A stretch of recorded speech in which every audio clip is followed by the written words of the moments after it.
Autorité nationale et internationale. Et là, il faut négocier. Ambassadeur. En toi, il faut négociation ça pour je sais pas, ceux qui font gouvernement na ba combattant wana. Parce que de l'autre côté, il a eu les autorisations, ça c'est un. S'il a eu des autorisations, c'est tout à fait normal. Mais visa, qu'est-ce qui fait que a visa? Parce que c'est pas comme un aéroport. Même si pas combattant, à combien babeti ou babundi, on a trouvé baké non. Visa pour te sanité en tout cas là, c'est interne. C'est interne, hein? Là c'est interne. Vie seulement qui par rapport à nos lobéli qui visa sanité. Donc c'est interne. Et c'est très difficile vraiment.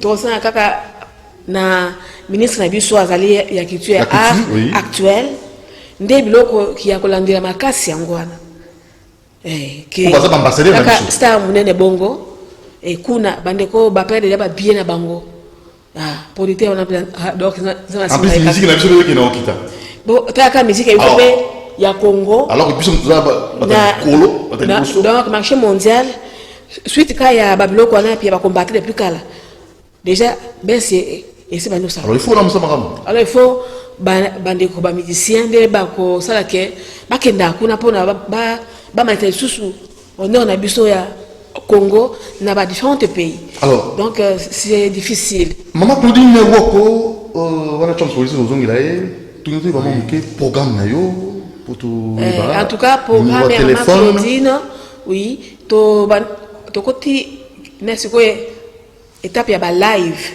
Maman Claudine qui tombe il y a comme ça l'album na sans producteur kaka na muke nza mazo pesa biso maintenant asilisi comme maintenant qui n'a pas production na ya ba émission live pour nous présenter ce que le campo au ça un album mais soko leki déjà dimanche prochain au ça live na ba musicien ce qui par rapport na papa Woko programme Zakari na agenda ce qui vous allez occupé dimanche qui peut quoi ça live en tout cas to comme une étape live oui une étape to côté live na ba concert ba production pour nous représenter ce que le Congo na public donc et puis tu veux répéter chaque samedi na église na biso na Bahumbu et ça wana juste na Kigoma croisement Kigoma ba Congo église ça wana Girene tu veux répéter wana chaque samedi à partir déjà il y a 9h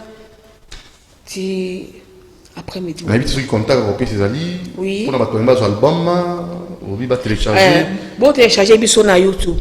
Et ça nzembo o piempo qui a ajouté et qui prend l'album mobimba o qui bon déjà dans différentes chaînes. O lingi ko télécharger biso beta kaka Claudie Bimwana na YouTube déjà ba clip nyonso ko bima. O télécharger biso. Claudie Bimwana. Voilà. Il y a un contact ou bien on peut s'attaquer non, on peut s'attaquer. 240 plus 243 plus 243 81 48 507 Mandela plus 243 81 48 507 et bah remerciement madame en tout cas topesi d'abord topamoli shalom que la paix de Jésus-Christ soit votre partage. Amen. Partout quels que soient les problèmes aux anango, cultive la paix. Très bien. Cultiver qui mène à motema et avec Jésus, ce qu'on a qui miende makambo et que ça m'attend nango. Très bien. Des message principal et puis il y a souka nako que Jésus revient bien aimé. Jésus revient maintenant, donc c'est plus bientôt, donc je dis que bah signe nyonso o Christ alobaki et ça déjà. Très bien. Na ba flow o nyonso ya ba coronavirus oyo, soko tala on a mis sur molimo. En tout cas, et ça ba cloche déjà zo sonné. Déjà nzambe azolakisa ba signe o nyonso avec na Bible et milengele malamu nzambe mokolote toyeli pengonga te. En tout cas message wana ya koleka wana ezate bien aimé na kopeso yamba zwambongo mutuka pamba tout est vanité. Donnez votre vie en Jésus-Christ pour que quand vous quittez mon kiloyo et ça quand on a moko et qu'on réunit à Christ. Amen. En tout cas, merci beaucoup. Que Dieu vous bénisse. Au Fanda, tu regardes pour celle qui va capella, il y a moi, toi, au Salamon, bah, mon nom soit. Mais na capella. Merci. Chom Production. Oui, les chanceliers des nations. Les chanceliers des nations. Je suis venu maintenant à Kinshasa pour 3 mois. Parce que au Monitotiki, moi, si n'a pas 74 jours, on a réglé. Voilà, c'est le bon point. Nakana. Quand on va passer à Bukavu, je suis Mobutu Sese Seko Kukumbwe Nwazaba. De la culture. De la culture. C'est pour cela que je les remercie. Que moi j'ai le pouvoir divin. Si vous me donnez, vous êtes dans le pouvoir divin. Puissance divine. Parce que nous avons la puissance du soutien. Parce que ma casse toi Nzambe. Tu imagines, toi, moi j'ai décoré de Monseigneur Solo Tchalumbachi pour l'autorisation des papes.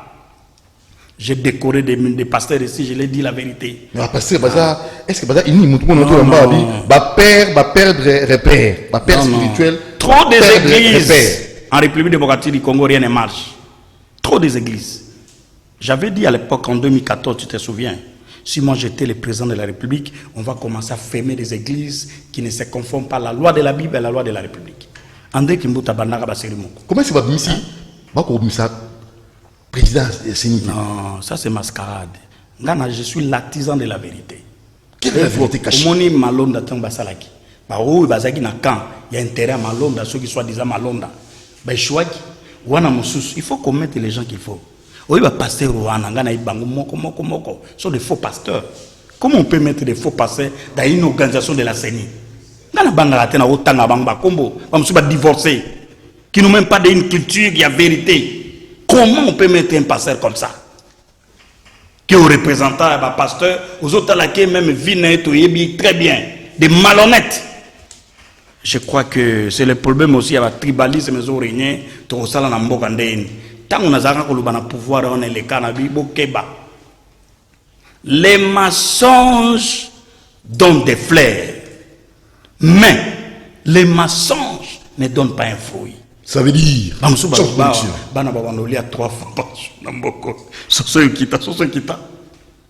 va faire que mais fait qu'on va gérer la banane.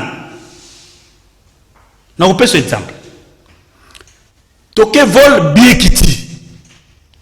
Coup de chapeau, soi-disant béton, on a bien don de Dieu. Mais bien quitté, va diminuer sous ce poids, va valise. Va récupérer côté moi. Va récupérer côté qu'on a 40 poids et 40 et comme 20.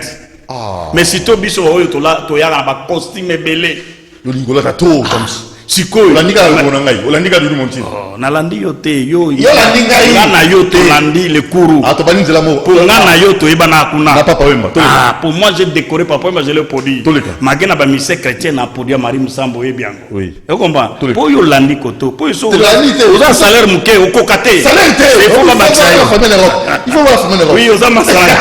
Il faut comprendre. C'est pour cela que Mbokoyo ils a terrible. Ce que Fachi a fait, c'est tout à fait normal. Mais, parce qu'ils ont clarté. Yo ce que vous valise 20 kilos na yo matia, prix c'est normal. Mais ce que vous avez 60-70 kilos, tout le monde est sous charge. Ok, il a bien fait. Alors, c'est quoi au juste en tant qu'opérateur? Au juste, nous devons aimer d'abord les pays, aimer aussi nos dirigeants, nos dirigeants, et aimer les dirigeants, comme Mazawana, pasteur, va prier pour Namboka. Va prier pour ne pas passer par ma bébé au Namboka. C'est de l'aide, ce sont beaucoup. Ce sont beaucoup. Non, tu connais les mensonges donnent des fleurs, mais les mensonges ne donnent pas un fruit. Combien? Les mensonges donnent des fleurs, mais les mensonges ne donnent pas un fruit. Bakolo ba lokuta pona mutire, doudou mutire ba lobi, ba tu vas se peli doudou azali boye. Mensonge doit ne pas se fleurs et pas battre. Mais ce qui peut se fruiter. Vous comprenez?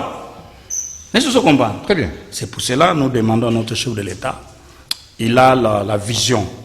Mais je vous dis maintenant, là où ma camézo kende, naïe awa, nazaka na 3 mois pour na 6 ans, kufuta mineval le kuna na collège Mosengo, collège Cardinal Mosengo, je paie plus de 600 $. Gratuité, c'est seulement papa. Non, ça, ils ont simbaté dans le sens que. Mais catholique? Non, c'est là. Catholique, On a 4 bandes, moi, tout ça, 78%. Dans un 4, 3 filles et un garçon à collège Mosengo. On a foutu plus de 2500 $. Mais c'est gratuité, seulement. La gratuité, ils ont simbaté dans biso comment? Yo kana ibisa. L'église catholique? Non, ils ont simbaté, pourquoi?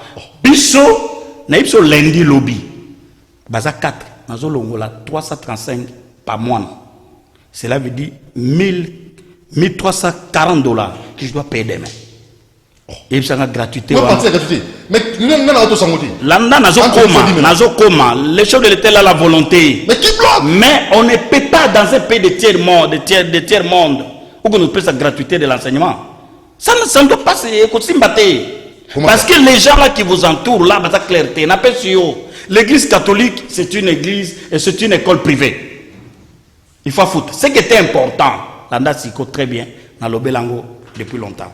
On voulait diminuer les minévales, augmenter les salaires des fonctionnaires et des professeurs, diminuer aussi les prix des minévales au privé. L'État doit connaître que privé tel est foutre à boyer. Pourquoi exagérer? Mais tu connais ce que moi je paye plus de 500, 600 $ par élève, par mois nananga, baza 4. Lobby nazo bimisa 1340 $ pour que nous fouta. Comme avance. Vous rendez compte, tu peux me dire que là la gratuité est simbi. Alors que faire dans l'école on va tout ça? Ce qu'il faut faire. Non, c'est pour yo kanande mutazwa barete naye mutozani notekangubananga landa bien. Notekangubananga yo ebi ko fixer ngubate sur le plan il y a l'état yo ebi sanake okangango banande. Ce qui est important Bako sa chef de l'état té ngalo baka ouvert parce qu'il me connaît personne. Ayebi nga ke boye ayebi. Ben il faut ba diminuer ka prix amene. Va ba ka sonité. Gratuité enseignement et aussi mbaté na école privée. Balande la ba école privée catholique protestante ba comme tiaka botiaka même 200. Au moment nga salima ka vol. Na remercier magé na kuzu kuna bato wana eza yete bato wana ba diminuer. Et ya sali de 340 bando futa à 198 sur 196. C'est déjà un pas. Na yaki na sepeli mais na ki okota 84 kilos. J'étais obligé à refuta. Na longue Bukavu, ti Goma. Mais moi gâteau moi li par avion. On na yao maya pamba na secret. Na bina ko melango te je m'en fous de ça parce que tout na resto. Et ça a été tout royo. C'est la été. On se demande de placer Zali. Il a la volonté pour cela dans le lobby soirée culturelle yoka, soirée culturelle honorifique pour la paix en faveur des meilleurs gestionnaires des entités étatiques, parétatiques et privées agréées dans la ville province de Kinshasa, ainsi que des femmes leaders lauréates africains résidant en République démocratique du Congo. Nous devons avoir des bons gestionnaires. Thème: vision et l'apport d'une femme leader africaine ou un homme d'État au processus du développement intégral, de la transformation, de l'émergence et de la reconstruction de leur nation. C'est un homme d'État ou une femme leader. Il faut qu'il apporte sa vision et l'apport pour la transformation de sa nation. Nous devons avoir des transformateurs. Comme oui, comme lui, il voulait transformer dans un niveau, il y a la culture chrétienne, la musique chrétienne, qui va foutre à Pâques. Et Pâques, où tu as Jésus et Moko, les souverains. Vous comprenez? Et deuxième thème, la culture de gérer avec transparence des biens des entités étatiques, parétatiques et privées agréées. On te met là-bas, tu commences à détourner. Là, vous appuyez l'IGF?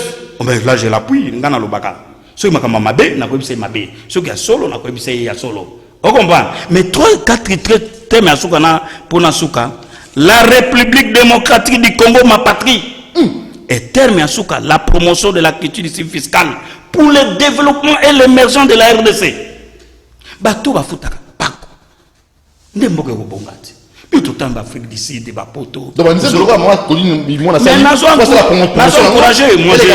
j'ai produit des Marim Sam. Ce que vous voulez chaîne, on va vendre l'autre. Ok, bon, banze baningwana doudou, ou le qui s'en va t'offrir. Mais comme le pays, les hommes sont pauvres. Parce qu'on dit que le pays est riche. Mais les hommes qui sont dans ces pays sont pauvres. Paradoxe. Ah, il faut qu'un bongo. Il faut un bongo. Alors comment y remédier? Comment y remédier? Parce que oui, parce que nga na patriote, vrai patriote. Pour me coller chez nous, Bemba a évoqué mon fils là, c'était un véritable patriote à Bunda. Salutations à notre patron. Ah oui, je vous salue. J'attends un jour au na pouvoir, Magé Batono bazana pouvoir, Mokakoso. Mais Bamoussou bazo trompé vigilance. Mbatouna yo bazana pouvoir, yo que nous la marche. Oh, vous l'expliquez. Maintenant, yo ti Batono na pouvoir. Avec Félix Tshilombo, le président de Bato. Bato yo pour le qui na balabala, au sali marche. Oh, mais si vous réclamez quelque chose d'important, ou yo bazo réclame kamba seni tokobo ya te mais ba balayer bato na des faux pasteurs wana confession religieuse. Oui, ba balayer surtout l'église de réveil ba balayer mutu mo malonga ngana mona wana te. Ministère intérieur. Ceux qui bazo c'est na ministère intérieur mais comme sous pouvoir n'a organisé. Ba lukaka, il y a des gens, il a déjà correct honnête dans ce pays. Mon frère Bazali, non aussi te comboté. Pas ça banaliser. Si bah comme dans la télévision que beau peuple beau voter kata. Ah bah voter.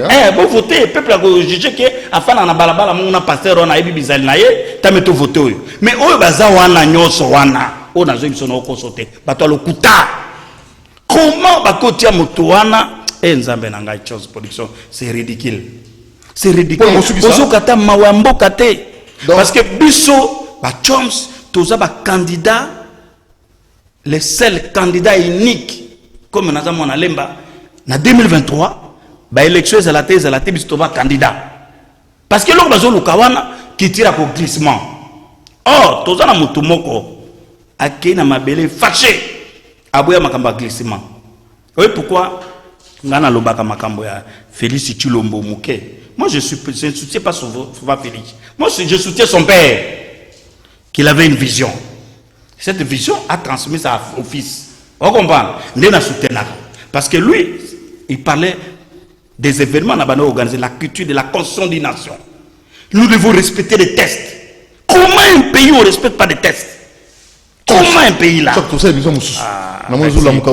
Événement au Salamana Hôtel Africana Palace, que vous connaissez, les papas les m'ont soutenu beaucoup. Père à son âme, je suis là-bas avec un bureau.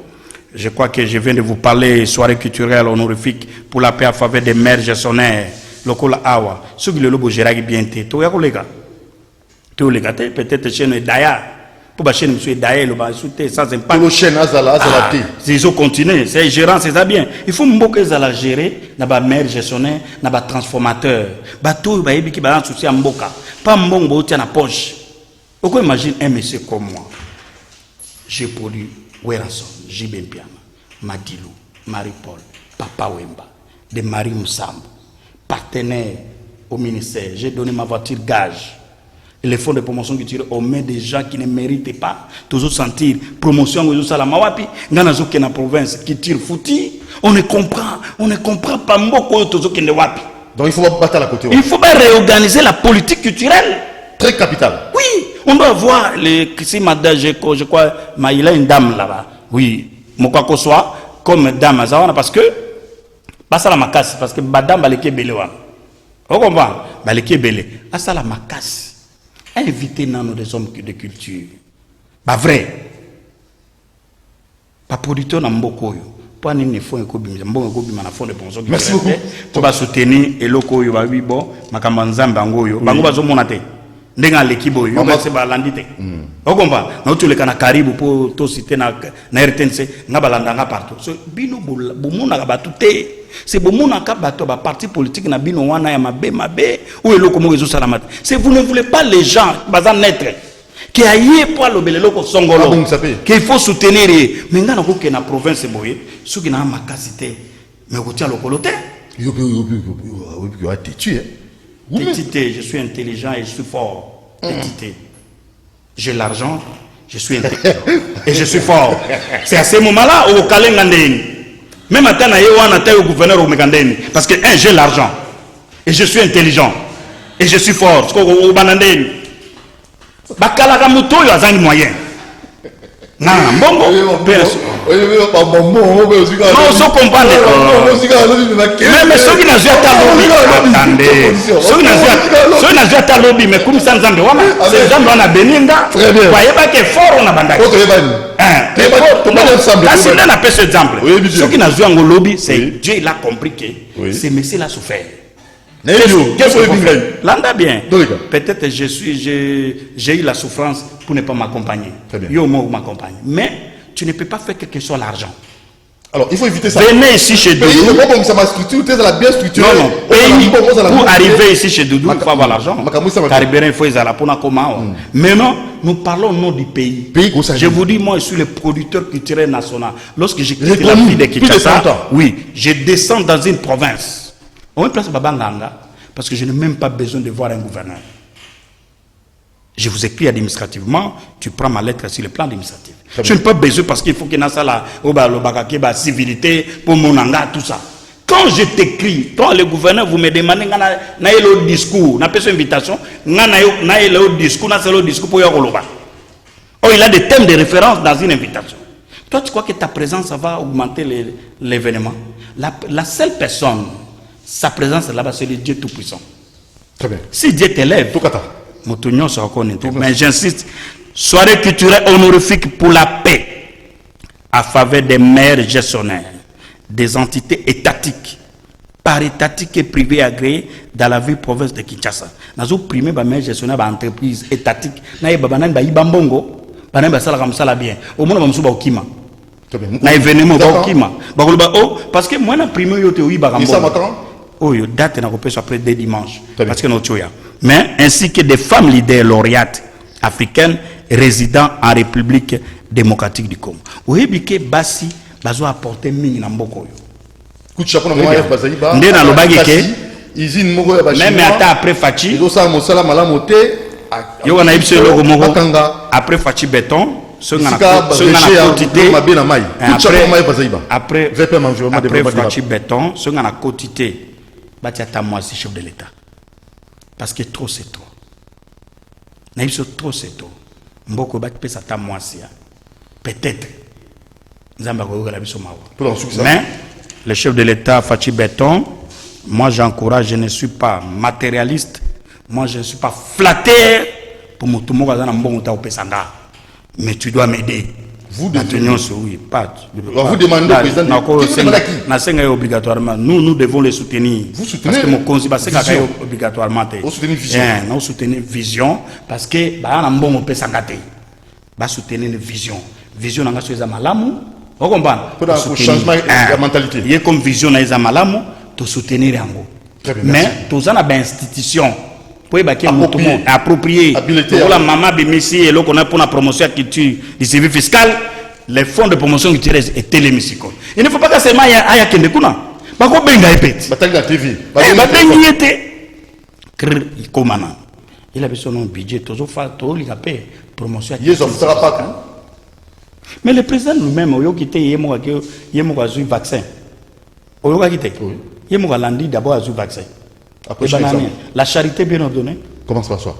Même. Les mensonges donnent des fleurs. Mais les mensonges ne donnent pas de fruits. Keba et les gens pouvoir aux oeufs bisabatu makambo mususu oyo ko sala mate. Keba tango ko ya ko échouer ne pouvoir akala ba échouaki oya ko lobo to yebisa kiote.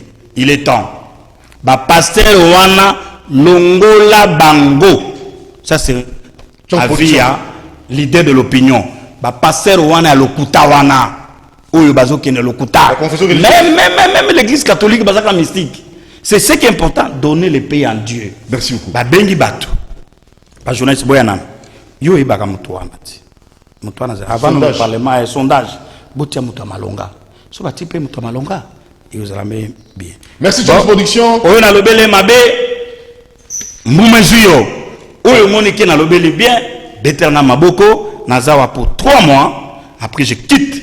Je suis appelé en Norvège, je suis appelé en Paris, je suis appelé en Bruxelles, je suis appelé en Italie, je suis appelé en Allemagne, je suis appelé à Ituri pour Chikapa na boy na ibisa bango na koyana mte parce que kuna Corolla et ceux qui sont malades na koyate. Mais pour na Ituri na okende. Pour na ba pays na mususu. Bolimbi sangai ba visa na bino bisope bopime la bisoté pour ngai na kosenga autorisation de sortie na sengaka ministère de culture batali ki na mbongo tana bank na kosala autant mais yo aussi bopime la visa par rapport à. Merci maman Claudine Bimona mo banze mona yo tam mike moko oponika mo ba kapela ndam toka bona na loyembo papa na biso Zakari Woko toleka Jean-Pierre Mbalakasanda, Willy Moucheni, code mondial, et pourquoi pas son excellence Florent Chiba depuis Brazzaville. Doudou Montiri, c'est parti. Dimela Yesu, Dimela Nzambe, Dimela Yesu, Yesu amona pasipona yondeko,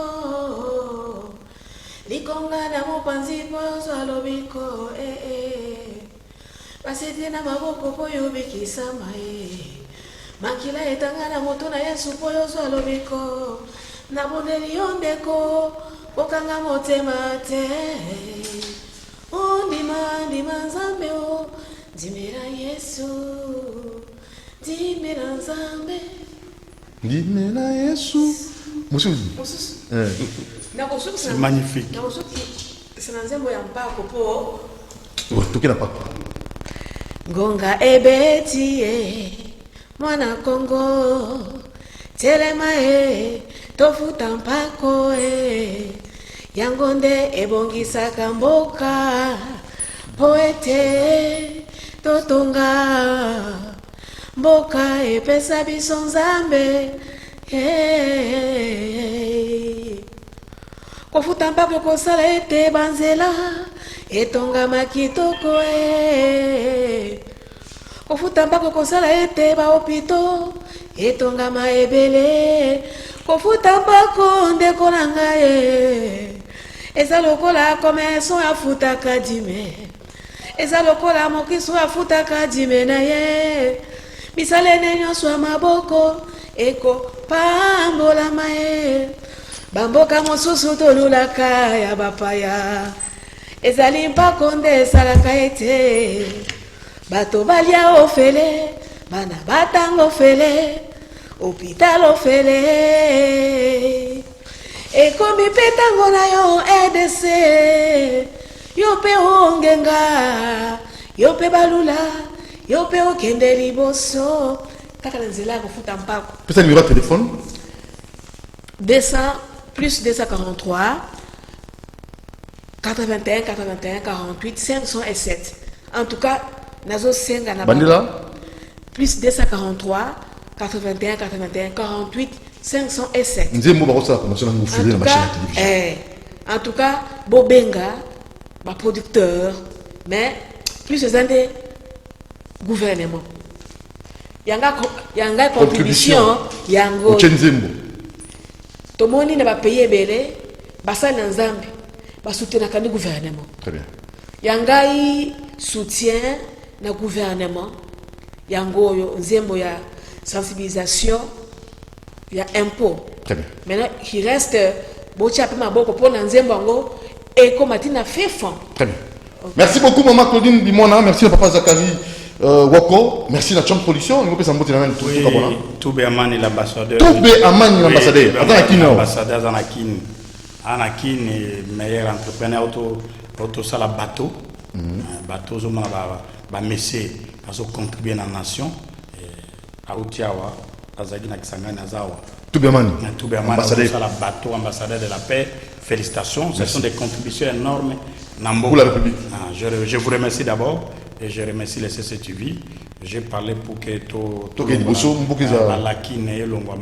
mais on a encore beaucoup à faire dans notre pays. Merci beaucoup à Chams Production, merci à Maman Claudine Limona, merci à Urbain Kanyama Onésime Singnani, merci à Moron Djambé, merci Kifou, Jacques Wandenga Boazou, Doudou Montiri vous aime beaucoup. Merci aussi à Gomez Chimanga, merci. Opération Nzembo Mabe et Bête en a fait titer. Non, il faut décider, il faut aller le ministre de la Culture qui est le numéro 1. Oui. Parce que toi, tu peux tout parler ici.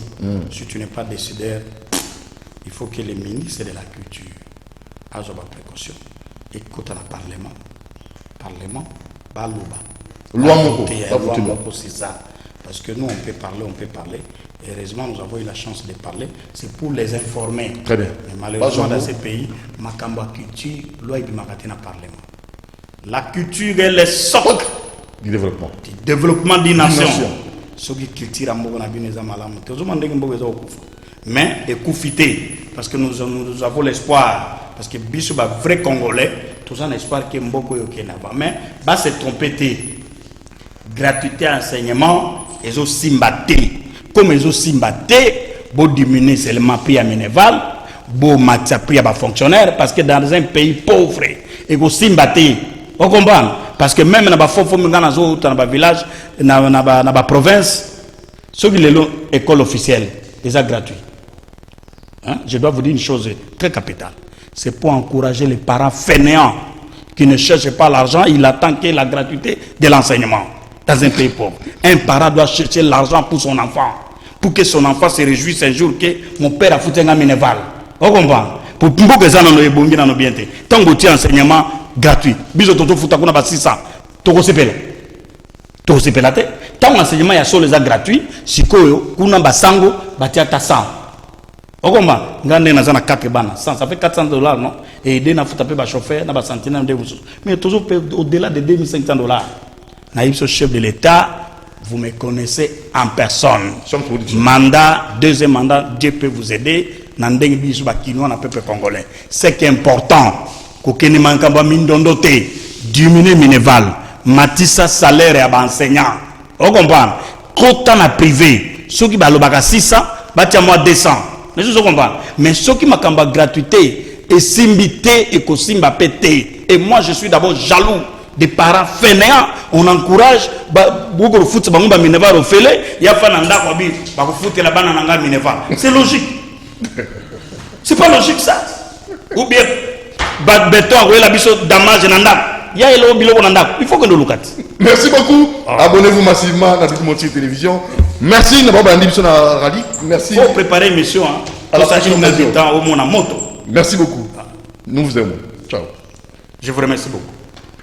National et opérateur culturel international, Modeste Tchomba Lomango a octroyé aux lauréats sélectionnés par le jury les titres des ambassadeurs de la paix et des artisans de la vérité, des meilleurs gestionnaires dans le secteur étatique et privé, le prix d'excellence pour la paix, le prix des bravoures, le prix du civisme fiscal, le prix du patriotisme, le prix d'excellence, d'élite, d'excellence pour la paix et le diplôme de mérite pastoral. Le chancelier de nation a recommandé aux Congolais d'avoir l'esprit patriotique pour que ce pays soit construit aux standards internationaux comme sont construites les autres nations partout ailleurs. Il a aussi appelé le peuple congolais à bannir les antivaleurs en s'abstenant de la corruption, la jalousie, la haine, le mensonge, car ce dernier produit des fleurs, jamais des fruits. Vous rentrez à la maison, ou si vous avez des institutions, vous devez fêter. Parce que vous pouvez, on te prime aujourd'hui, peut-être un jour on te reconnaît pas par cette institution, mais on va se souvenir de vous, que cette personne avait bien travaillé. Cette personne... À la qualité des ambassadeurs de la paix et artisans de la vérité en République démocratique du Congo. Les mensonges donnent des fleurs, mais les mensonges ne donnent pas un fruit. Les lauréats ont remercié la maison Tom's Productions pour cette reconnaissance des actions positives qu'il mène au quotidien pour l'avancement de la RDC et en faveur de sa population. Ils ont promis de faire encore mieux pour mériter davantage la confiance des organisateurs du jury. Je suis ici en train de prendre la parole.